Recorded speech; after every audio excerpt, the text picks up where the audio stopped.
प्यारे साथियों नमस्कार दोस्तों, आज अपन यहाँ बात कर लेते हैं। देखो साथियों, आज 2 दिन कोई पेमेंट बिल पास नहीं होगा, ठीक है ना। आज शनिवार और कल संडे को कोई बिल पास नहीं होगा, न कोई पेमेंट आएगा, ठीक है ना। यदि मान लो कोई पीछे का जो बिल पेमेंट है वो मान लो भाई इसकी जो वेबसाइट में कई बार क्या होता है भाई, मैसेज आप तक पहुँचने में कई बार 24 घंटे का टाइम लग जाता है ना। यदि वो भाई मान लो रीसेंड हो जाए तो उसकी कह नहीं सकते ना। लेकिन पेमेंट और बिल आज आपका मंडे से ही पास होगा। तो आज अपन यहाँ बात करना चाहेंगे कुछ महत्वपूर्ण बिंदुओं पर। साथियों, यदि आप बेरोजगारी भत्ता ले रहे हैं तो बस इन बिंदुओं को ध्यान रखना।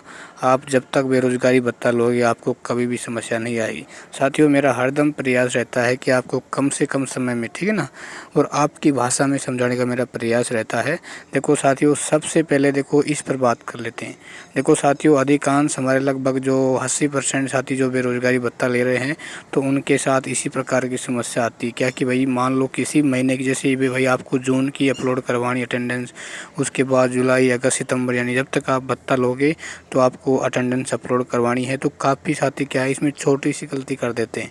देखो साथियों, सबसे पहले तो जो आप अटेंडेंस बनवाते हो उसमें कांटा फांसी बिल्कुल भी ना करें, ठीक है ना। एक बार जो लिख दिया वो लिख दिया, उसको कांटा फांसी आप नहीं कर सकते हो, ठीक है ना, क्योंकि आपका जिला रोजगार कार्यालय उसको रिमार्क दे देता है।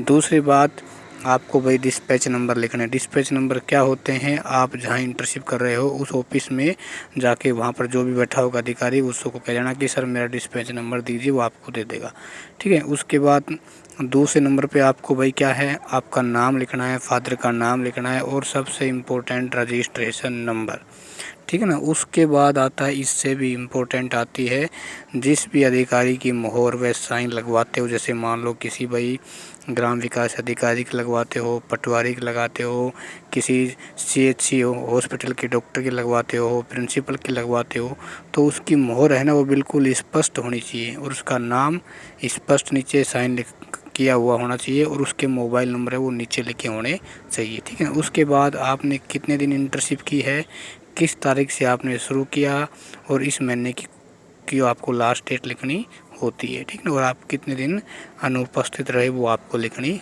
होती है। वैसे सीधा सा फंडा है ना, और इसमें कुछ नहीं करना और आपको अपलोड कर देना है। और ये जो आपका अटेंडेंस प्रमाण पत्र आपकी SSO ID में ही उपलब्ध होता है, ठीक है।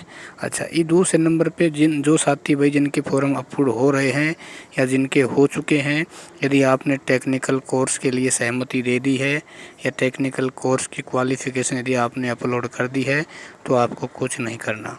लेकिन जिन साथियों ने अभी तक नहीं की है तो साथियों कर देना, आपका बेरोजगारी भत्ता स्टॉप कर दिया जाएगा, फिर आप दोबारा बेरोजगारी भत्ता प्राप्त नहीं कर पाओगे, ठीक है। और तीसरा सवाल काफ़ी साथियों का आ रहा है कि हमें फॉर्म रिन्यू कब करवाना है।